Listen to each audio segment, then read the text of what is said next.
Most men ruin their lives quietly. They do not fail in one dramatic moment. They fail slowly, politely, one tomorrow at a time. Right now, somewhere in America, a man is sitting in his car outside his house. He knows exactly what he should do next. He should walk inside, open his laptop, make the call, write the page, start the work that has been haunting him for months. He feels the weight of it in his chest. And yet he waits. 5 more minutes, he tells himself. I will start when I feel ready. That moment never comes. This invisible delay, this quiet hesitation, has destroyed more dreams than poverty, illness, or lack of education ever could. And the most dangerous part is this. The man believes he is still in control. He believes he is choosing to wait. He does not realize that something else has already taken command of his life. I discovered this truth years ago, while studying men from every station of life. I sat with laborers who broke their backs for pennies and with industrial giants who commanded fortunes larger than small nations. At first glance, they appeared completely different. But beneath the surface, I found a single force shaping all their lives. Some mastered it. Most were ruled by it. This force has no name in common language, yet it governs millions of lives with absolute authority. It whispers reasonable excuses.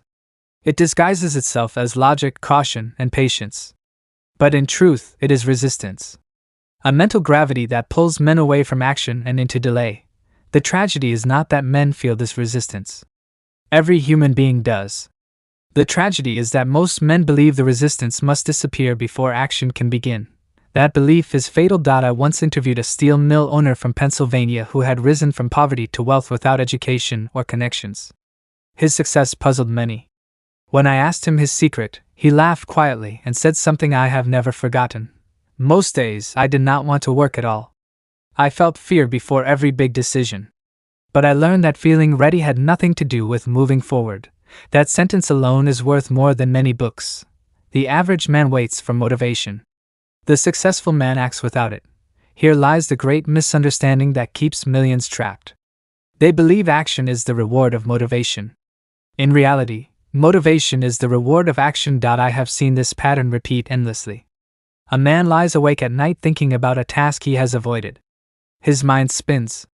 Anxiety grows. The task appears enormous. By morning, the weight feels unbearable. He postpones again, believing delay will reduce the pressure. But delay multiplies it. The unpaid bill grows heavier. The unwritten letter becomes harder to write. The ignored opportunity moves on without him. What began as a small hesitation becomes a habit. The habit becomes a lifestyle. And eventually, the man becomes a drifter, living not by decision, but by reaction.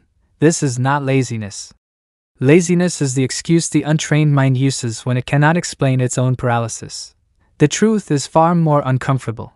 The mind resists effort by default. It seeks comfort, familiarity, and safety. It fears uncertainty even when certainty leads to mediocrity. Unless a man learns to command himself, his mind will command him. During my 20 years of studying successful men, including Carnegie, Ford, Edison, and others, I searched for extraordinary intelligence, superior talent, or unique courage. I found none of these to be consistent factors. What I found instead was something far simpler and far rarer. They possessed the ability to compel themselves into action despite inner resistance. They did not wait for courage. They did not wait for confidence. They did not wait for certainty. They moved first. Henry Ford once explained this principle to me using a factory machine as an example. He said that when a machine sits idle all winter, the first attempt to start it meets enormous resistance. The gears grind. The system fights movement. But once the flywheel begins to turn, even slowly, the machine soon runs with little effort. The human mind operates by the same law. The greatest resistance exists at the starting point. Not in the middle. Not at the end. Only at the beginning. This is why men can dread a task for weeks, and then complete it in hours once they finally begin. The suffering was never in the work. It was in the waiting. I watched a young attorney struggle for years, brilliant but stagnant. He confessed that his greatest enemy was himself. He waited for the right mood to work. That mood rarely arrived. Eventually, desperation forced him to try something unusual. Each night, he wrote instructions to himself in the third person, as if commanding an employee. Tomorrow at 9, John will review the case file and draft the opening argument. When morning came, he followed those instructions with surprising obedience. Over time, this simple habit transformed his career. Within 5 years, he became one of the most sought-after attorneys in his city. What changed was not his intelligence. It was his relationship with resistance that he stopped negotiating with his lower impulses and began commanding himself from a higher position. Every man contains two selves. One seeks comfort and avoidance. The other seeks purpose and growth. Most men allow the lower self to vote on every decision. Successful men do not. They recognize resistance, acknowledge it, and move anyway. This is the lesson most men never learn. Feeling reluctant and taking action are not opposites. They can exist at the same time. You do not need to defeat resistance. You only need to act before it finishes its argument. The drifter asks, "Do I feel like doing this?" Finding resistance, he postpones. Tomorrow, he promises. But tomorrow brings the same resistance, now reinforced by guilt and delay. His world slowly shrinks. His confidence erodes. His will weakens. The man of purpose operates differently. He decides first, acts second, and allows feelings to follow. This is not cruelty toward oneself. It is self-respect. You are not your moods. You are not your doubts. You are the intelligence that observes them and chooses action anyway. In the next part, I will reveal why waiting for readiness is one of the most dangerous illusions in modern life and how action itself creates the very confidence men believe they lack. For now, remember this single truth. The moment you force yourself to begin, resistance loses its power, and that moment is always available to you. Part 2. Willpower is not something you are born with. It is something you build. Most people believe willpower is like a gift that strong men receive at birth and weak men never do. They look at successful people and assume they possess an inner force that ordinary people lack. This belief is one of the most damaging lies ever accepted by the human mind. I learned this truth clearly during a conversation with Henry Ford. The world now remembers Ford as a man of unbreakable determination. But when he spoke to me privately, he shattered that illusion. He told me plainly that when he began the development of the V8 engine, he did not feel powerful, confident, or fearless. In fact, doubt followed him daily. His own engineers told him the engine could not be built. Logic stood against him. Experience stood against him. Fear whispered constantly. Yet Ford made a single decision that changed everything. He decided to proceed regardless of how he felt. That decision did not come with a surge of courage. It came with uncertainty. But he acted anyway. He ordered his engineers to continue their work. That one command created a small reserve of resolve. When resistance returned the next day, he acted again. That action expanded his resolve. Each step strengthened the next. Ford said something that deserves to be written in steel. You do not build willpower and then act. You act and that builds willpower. This simple sentence overturns the entire philosophy of procrastination. The procrastinator waits to feel strong. The successful man acts while feeling weak and becomes strong through action. I observed this same principle while writing these very chapters. There were mornings when my mind produced endless reasons to delay. Fatigue. Distraction. Doubt. But experience had taught me something vital. Resistance grows when you negotiate with it. Resistance shrinks when you ignore it and move. So instead of arguing with my thoughts, I sat at the typewriter and wrote one sentence. That sentence was often imperfect. It did not matter. It broke the spell. Within minutes, the resistance dissolved. Momentum replaced hesitation. This is not magic. It is law. The human mind resists effort before action begins. Once action starts, resistance weakens rapidly. Men suffer more from avoiding work than from doing it. Here lies the deeper truth. Self-compulsion is not cruelty. It is clarity. You are not your moods. You are not your temporary emotions. You are the directing intelligence capable of choosing action despite them. The men who achieve lasting success understand this separation. They do not fight their feelings. They rise above them. Carnegie felt reluctance and moved forward anyway. Edison felt discouragement and continued experimenting anyway. They understood that emotions are temporary weather patterns while purpose is the solid ground beneath them. This understanding leads to a powerful practice that determines success or failure for most men: the morning victory. The first hour after waking decides the direction of your entire day. During this hour, resistance is weakest. The mind has not yet fortified itself with excuses. The man who wins the morning builds momentum that carries him forward. The man who postpones in the morning strengthens resistance for the rest of the day. Edison arrived at his laboratory at the same hour every morning, regardless of how he felt. Carnegie reviewed his objectives before engaging in correspondence. These men eliminated decision by replacing it with routine. Routine removes negotiation. Negotiation invites resistance. I once counseled a New York insurance salesman named Morrison. He avoided making difficult calls, even though he knew they were essential. His income suffered as a result. I advised him to commit to one simple rule. Make 3 challenging calls every morning at exactly 9 o'clock. The first week was uncomfortable. His mind invented excuses. But he obeyed the clock instead of his feelings. By the 3rd week, something remarkable happened. He no longer felt resistance. At 8:55, he automatically prepared his list. At 9, he dialed. Within 6 months, his income tripled. The change did not occur because he learned better sales techniques. It occurred because he built a sacred routine that eliminated delay. This principle applies universally. Whatever your definite purpose requires, begin it within 1 hour of waking. Later in the day, energy decreases, distractions multiply, and resistance strengthens. Morning is sacred ground. Preparation the night before is essential. Lay out what you need. Remove every excuse. When morning arrives, do not consult your emotions. Begin immediately. Do not negotiate. Negotiation is surrender disguised as reason. Commit to 30 consecutive mornings. Mark each success visibly. A growing streak creates its own motivation. You do not want to break it. After several weeks, something profound happens. Your relationship with resistance changes. Resistance no longer feels like a warning. It becomes a signal. This stage is what I call momentum consciousness. Instead of interpreting resistance as a sign to stop, you learn to see it as evidence that the work is important. Meaningful tasks generate resistance because they demand growth. Easy tasks rarely produce it. I counseled a Philadelphia architect named Douglas who constantly postponed working on his own designs while completing work for others. Each time he approached his personal projects, resistance overwhelmed him. After months of morning practice, he reported a transformation. Now when resistance appears, I think this must be important work. The feeling did not disappear, but its meaning reversed. Within 18 months, Douglas opened his own prestigious firm. This is the final shift.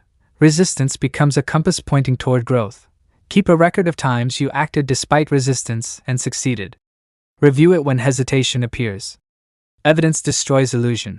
Action builds results. Results build confidence. Confidence fuels further action. This upward spiral replaces the downward spiral of delay. What once felt impossible becomes routine. And it all begins with one decision: not to wait, not to feel ready, but to act. Part 3. One day, resistance will knock on your door, and instead of fear, you will smile. Most people believe resistance is something to eliminate. They waste years trying to become motivated enough, confident enough, or ready enough so resistance will finally disappear. That day never comes. Resistance does not leave because it is not an enemy from the outside. It is a signal from within. The difference between successful men and drifting men is not that one feels resistance and the other does not. The difference is how they respond when it appears. Through years of observation, I discovered a remarkable pattern. The same task that once felt unbearable becomes manageable when faced repeatedly. The same fear that once paralyzed a man loses its strength after repeated action. This proves something critical. Resistance is not fixed. It responds to behavior. When a man avoids a task, resistance grows stronger. When he acts despite resistance, it weakens. Over time, resistance trains itself to expect action instead of delay. This understanding allows you to reclaim control. When resistance appears, you must follow a simple 3-step response. First, recognize it. Say to yourself, I notice resistance arising. This alone creates distance between you and the feeling. You are no longer inside the resistance. You are observing it. Second, reinterpret it. Tell yourself, this resistance indicates important work. Resistance does not appear before meaningless tasks. It appears before actions that stretch you beyond your current limits. Third, act immediately using the 5-minute threshold. Begin the task with the agreement that you will work for only 5 minutes. No more. This bypasses the mind's fear of prolonged effort. Once started, momentum usually carries you forward. This sequence must become automatic. I have watched men transform their lives simply by practicing this response consistently. Each evening, write down one task where you felt resistance but acted anyway. Record what happened. After 30 entries, review them. You will see undeniable proof. The resistance was loud before action. It was silent during execution. The work was rarely as painful as imagined. Results followed effort. This evidence destroys fear. You no longer wonder whether you can trust yourself. You know you can. Not because you always feel confident, but because you have acted despite doubt dozens of times before. This is how self-trust is built. Not through promises. Through proof. At a certain stage, something remarkable occurs. Discipline no longer feels like effort. Self-compulsion becomes woven into your daily structure. I call this the sacred routine stage. The word sacred is chosen carefully. Successful men protect their routines with the same seriousness that the devout protect their most important rituals. They do not debate them. They do not reschedule them casually. They honor them regardless of mood. Edison arrived at his laboratory at the same hour every morning. Carnegie reviewed his objectives before correspondence. These men understood a profound truth. Routine eliminates decision. Decision invites resistance. Routine removes it. Discipline is exhausting when you must choose every day. Discipline becomes effortless when action is automatic. I once advised a Detroit mechanic named Sullivan who struggled to work consistently on his invention. Some evenings he worked with passion. Other evenings he avoided his workshop entirely. His progress was slow and uneven. I told him to establish a sacred routine. Every evening from 7 to 8:30. Same time. Same place. No exceptions. No decision about creativity. No negotiation about fatigue. Just presence. At first, resistance protested. But Sullivan obeyed the clock instead of his feelings. Within weeks, something changed. By 6:55, his mind automatically turned toward his work. At 7, his body moved to the bench without argument. The routine had taken control. Within 2 years, he secured a patent and sold his design to a major manufacturer. What changed was not his intelligence. It was the structure of his discipline. To establish your own sacred routine, you must anchor it with 3 identical elements. The same time of day. The same physical location. The same opening sequence. This repetition builds neural pathways that activate automatically. The mind learns that at this time, in this place, action occurs without debate. 30 days create a habit. 90 days make it part of your identity. After 90 days, breaking the routine feels harder than maintaining it. At this point, discipline no longer depends on willpower. It is supported by structure. Create a simple opening signal that marks the beginning of your practice. Something small and specific. A writer opens the notebook and writes one sentence. A businessman reviews one objective. An athlete puts on training shoes and begins warm up. This opening action is not about performance. It is about entry. Once you enter, momentum does the rest. There is a final transformation that occurs after sustained practice. Resistance no longer feels like a warning. It becomes guidance. You begin to recognize that when resistance appears, you are approaching meaningful work. Easy tasks rarely produce resistance. Growth always does. I counseled a Philadelphia architect who postponed working on his own designs while completing work for others. Each time he sat down to design his own buildings, resistance overwhelmed him. After months of morning routine, his perception changed. Now when I feel resistance, I know this work matters. The feeling remained. But fear vanished. Resistance became a compass pointing toward growth. This shift changes everything. You stop asking how do I avoid resistance and begin asking what important work is this pointing me toward. Action creates evidence. Evidence creates confidence. Confidence fuels further action. This upward spiral replaces the old cycle of delay and regret. You no longer wait to feel powerful. You build power through movement. And one day, resistance appears, and you begin. Part 4. There comes a moment in every man's life when he realizes that no one is coming to rescue him. And no mentor will arrive to force discipline upon him. No perfect opportunity will appear to remove fear. No sudden burst of motivation will solve his problem. At that moment, a quiet truth stands before him. Either he learns to command himself, or he remains forever commanded by circumstance. Most men avoid this realization because it demands responsibility. I discovered that those who succeed reach this moment and accept it fully. Those who drift turn away and continue waiting.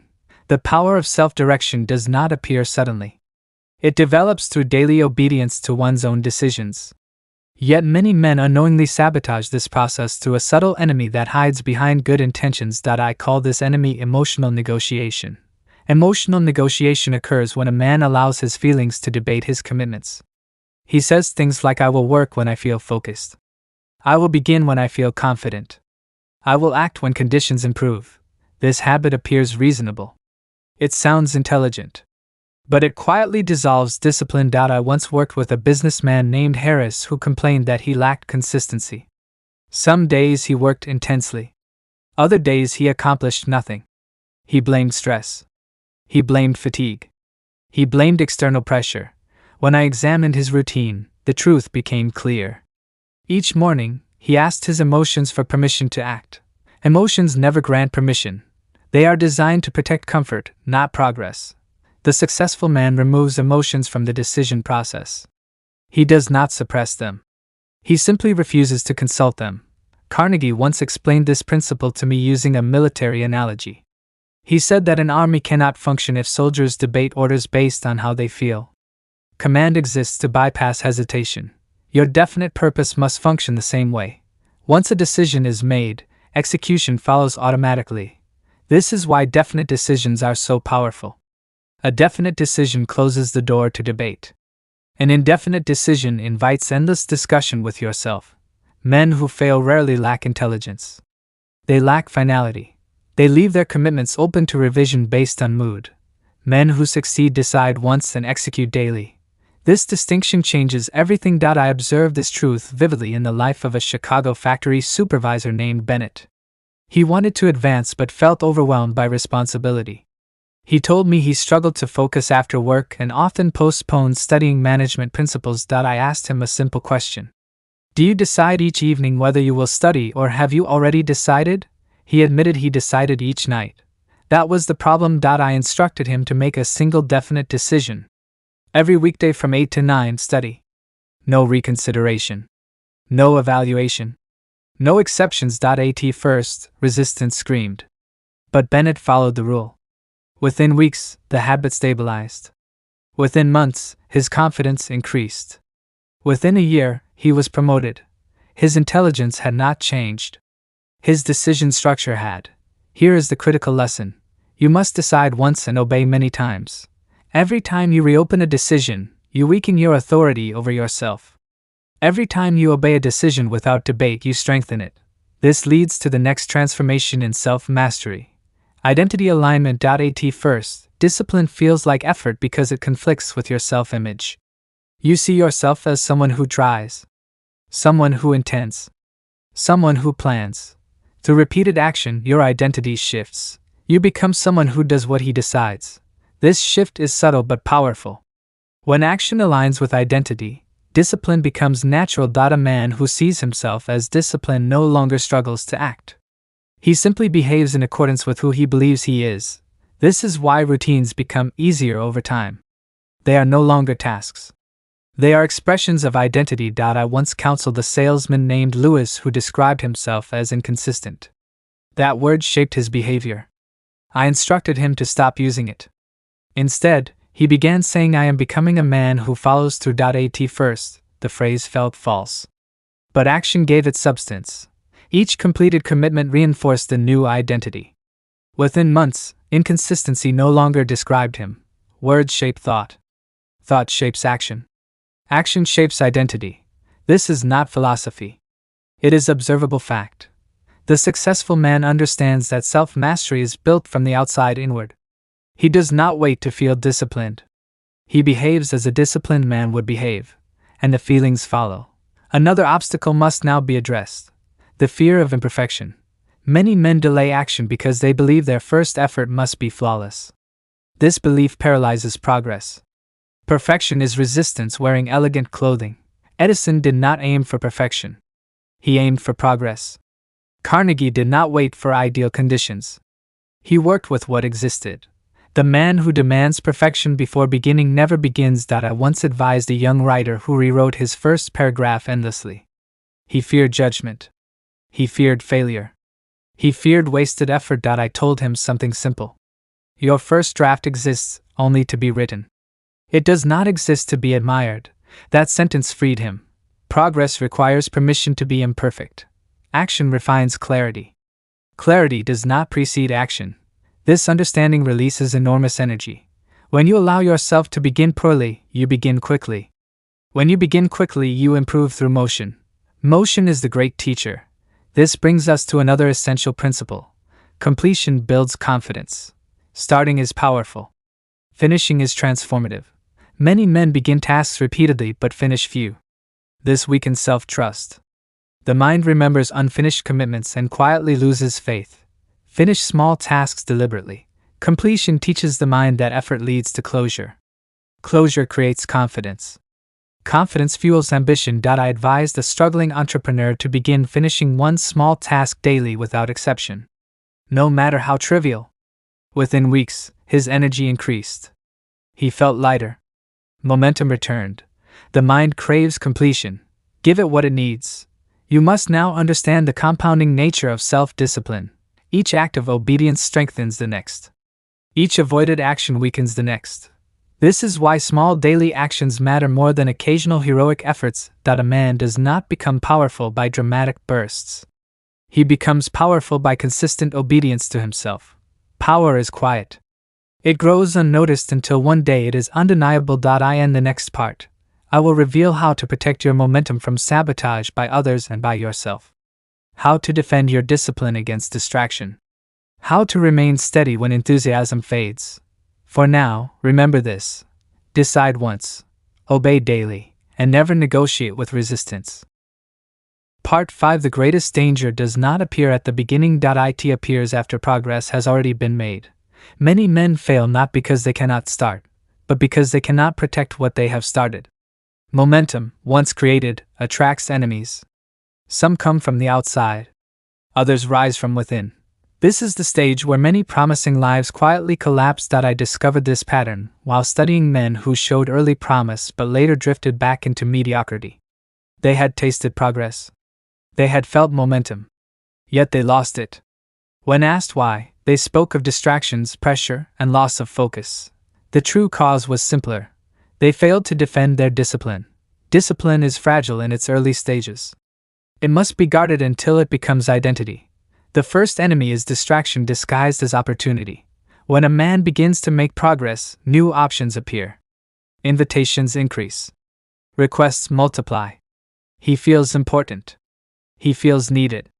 And slowly, without realizing it, he sacrifices his sacred routine for tasks that feel urgent but are not essential. I once counseled a young entrepreneur named Raymond who had built strong momentum in developing his business plan. As his confidence grew, people began asking for his time. Meetings, calls, social obligations. At first, he felt flattered. Then he felt overwhelmed. His morning work suffered. His routine weakened. Within months, his progress stalled. Nothing had gone wrong. He had simply stopped protecting his priorities. I told him something that changed his behavior. Urgent tasks shout. Important tasks whisper. The man who listens only to noise loses his direction. You must learn to defend your most important work fiercely. This does not require aggression. It requires clarity. Know what deserves your best hours and guard those hours as you would guard your livelihood. Because they are your livelihood. Carnegie was known to limit access to himself during critical periods. Edison worked in isolation for long stretches. They understood that creation requires protection. The second enemy is success itself. Small victories create comfort. Comfort tempts relaxation. Relaxation invites drift. I have seen men achieve early success and slowly reduce their effort. They believe momentum will carry itself. It will not. Momentum must be renewed daily. I once observed a salesman who doubled his income in 1 year through disciplined prospecting. The following year, his income fell. When asked why, He admitted he reduced his daily calls after early success. He had mistaken progress for permanence. Success is rented. And rent is due every day. The third enemy is emotional fatigue. Even disciplined men experience days when enthusiasm disappears. This is natural. Enthusiasm is not meant to last. Structure is meant to last. The man who depends on enthusiasm is always vulnerable. This is why routines must operate independently of mood. On days when motivation is high, routine feels easy. On days when motivation is absent, routine becomes essential. I advised a schoolteacher named Collins who struggled during periods of exhaustion. She blamed her fatigue. I asked her to focus on presence, not performance. Show up. Do the minimum. Keep the chain unbroken. That simple rule saved her discipline. Doing something small is infinitely better than doing nothing. Never break the chain. The fourth enemy is isolation. While focus requires solitude, discipline requires accountability. Men who operate entirely alone often drift without noticing. The mind is skilled at justifying delay. Successful men surround themselves with reminders of their commitments. Carnegie discussed goals with trusted associates. Edison worked among dedicated collaborators. You must create some form of accountability. A partner. A public commitment. A written contract with yourself. I once suggested a man mail a letter to himself describing the consequences of abandoning his routine. He read it each month. It worked. Accountability anchors intention. The fifth enemy is self-doubt after failure. Discipline is perfect. Missed days will occur. Mistakes will be made. The danger is not failure. The danger is interpretation. Many men miss one day and conclude they have failed. They abandon the effort entirely. This is a lie. Failure is not falling. Failure is refusing to stand up again. When you miss a day, resume immediately. Do not punish yourself. Do not analyze excessively. Return to action. The speed of recovery matters more than the avoidance of error. I once counseled a factory worker who missed 3 consecutive days of study. He felt ashamed and considered quitting. I told him something simple. Discipline is proven by recovery. He returned the next day and continued. Within a year, he advanced into management. Momentum forgives imperfection. It does not forgive abandonment. Another silent enemy must be addressed. Comparison. When men begin improving themselves, they look outward. They compare progress. They feel behind. They feel inadequate. Comparison steals focus. Your only competition is yesterday's version of yourself. Progress measured internally remains stable. Progress measured externally breeds discouragement. Carnegie focused on his goals, not his rivals. Edison focused on his experiments, not public opinion. Protect your attention. Attention is the currency of progress. Where attention goes, energy flows. There is one final enemy that undermines discipline more than all others combined. Self-deception. The mind is clever. It rationalizes delay. It disguises avoidance as research. It labels procrastination as preparation. The disciplined man learns to recognize these disguises. Ask yourself a simple question. Am I moving or am I preparing to move? Preparation has its place. But endless preparation is fear in disguise. Action clarifies what preparation cannot. I once told a hesitant investor to place a small investment instead of reading endlessly. That action taught him more than months of analysis. Small action beats endless planning. This brings us to a powerful protective principle. Daily review. Each evening, review what you did that day that aligned with your purpose. Not what you intended. What you did. This practice creates awareness. Awareness corrects drift. Men fail slowly because they do not notice the drift until it is advanced. Daily review keeps you awake. Write one sentence. Today I honored my discipline by ... or write. Today I avoided my discipline by. Honesty here restores power. The disciplined life is not rigid. It is intentional. It bends without breaking. It recovers quickly. It guards what matters. In the final part, I will reveal how all these principles unite into a single law that governs achievement. A law that explains success and failure with brutal clarity. Until then, remember this. Momentum must be protected. Discipline must be defended. And the man who guards his purpose guards his future. Part 6, final part. The moment of truth is always quiet. It does not announce itself with fireworks. It does not appear in headlines. It comes when a man faces himself alone. It comes when resistance rises, distractions call, and excuses whisper. The successful man does not wait for courage. He does not wait for inspiration. He acts. I have spent decades studying men who achieved greatness. I watched men who started with nothing and built empires, men who overcame poverty, doubt, and fear to create wealth and influence. And there is one truth more powerful than any principle or method. Success is born in the act of taking action despite fear. I recall a conversation with a Pennsylvania steel magnate who began with a small foundry and, through persistence, became wealthy beyond measure. When I asked whether he always felt prepared to take bold steps, he laughed softly and said, "Most mornings I wanted to stay in bed. I feared every decision. I hesitated at every opportunity. But I learned something essential. Feeling fear does not prevent action. Understanding it does. That understanding transforms hesitation into motion. It transforms uncertainty into clarity. And it transforms ordinary men into extraordinary men. The principles we have discussed in the previous parts are not separate lessons. They are threads in a single law of achievement. A law that explains why some men rise while others drift. A law that governs the human mind with the precision of a machine. First, action precedes willpower. You do not wait to feel capable. You act, and action produces confidence, momentum, and strength. This is why procrastinators fail. They wait for permission from their own feelings, which never comes. Second, the morning victory is sacred. The first hour of your day determines your trajectory. Act immediately upon awakening. Begin the most important task before excuses gather strength. Win the morning and you win the day. Third, resistance is a signal, not a warning. Every meaningful task generates resistance.